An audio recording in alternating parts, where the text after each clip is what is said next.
Pinagutos si Pangulong Bongbong Marcos Jr. ang mabilis na paghahatid ng tulong sa mga komunidad na apektado ng ashfall mula sa nag-aalborotong Mayon Volcano sa Albay. Inatasan ni PBBM ang Department of Public Works and Highways na alisin ang abo sa mga pangunahing kalsada para masiguro ang maayos na biyahe ng mga residente at emergency responders.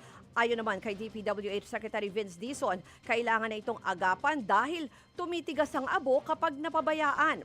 Nabigay ang Department of Health ng mga N95 mask at nag-deploy ng mga mobile at clinic at water stations. Inatasan din ng Bureau of Fire Protection na magsagawa ng water spraying at ash clearing operations sa mga apektadong lugar habang ang Department of Social Welfare and Development na mahagi ng pagkain at iba pang tulong sa mga evacuee kung saan mahigit 30,000 na food packs ang pinosisyon sa Bicol Region. Ayon sa PHIVOLCS, nananatili sa Alert Level 3 ang Mayon Volcano.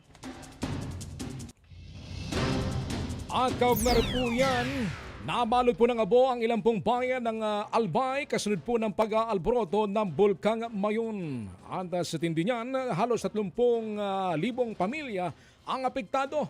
Balikan po natin ang report ni Mona Gualvez. Kita sa drone video ng News 5 ang makapal na abong bumalot sa malaking komunidad sa Ginubatan, Albay. Tila naging disyerto dahil sa iisang kulay na ng mga abong bumagsak dito. Ang lahat kasi ng bubong ng bahay at iba pang gusali, pati na simbahan, tila kinumutan ng abong galing sa nag-aalboroto pa ring Bulkang Mayon. Pati ang mga puno't halaman sa paanan ng bulkan, hindi rin nakaligtas sa ashfall. Kaya ang resulta, apektado ang lahat ng 44 na barangay sa bayan. Katumbas yan ng mahigit 28,000 pamilya o halos 100,000 individual. Grabe kahapon, talagang nag-zero visibility po dito sa bayan namin. And yung ashes, ang kapal, mga nasa 2 inches. Yung may mga respiratory tract infection, syempre, toxic din sa kanila. Yung may asthma, lalo na yung mga sa extreme, yung bata at matanda. Bukod sa Ginubatan, damay rin ng ashfall ang mga bayan ng Kamalig at Uwas, pati na sa Ligao City. Kanina, ilang beses pa rin nagzi-zero visibility sa mga kalsada sa tuwing nadaraanan ng mga motorista mga naipong abo sa daan.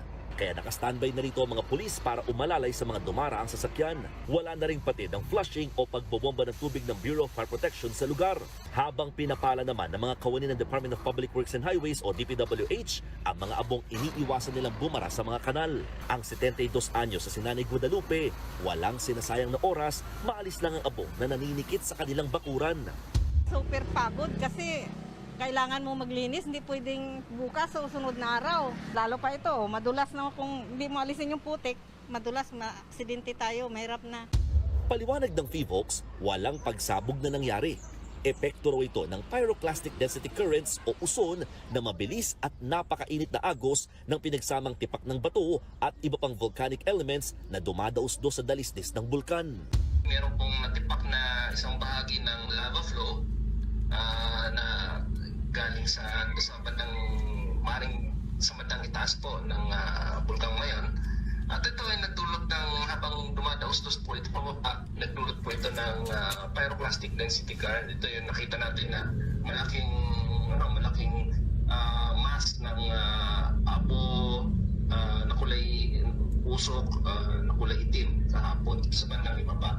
So, pero wala naman po talagang pagputok na nangyari.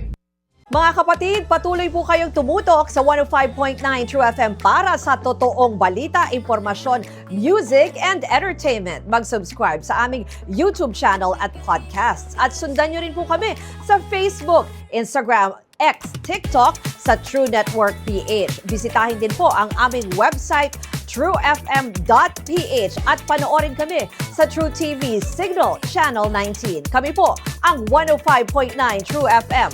Laging true sa'yo, kapatid.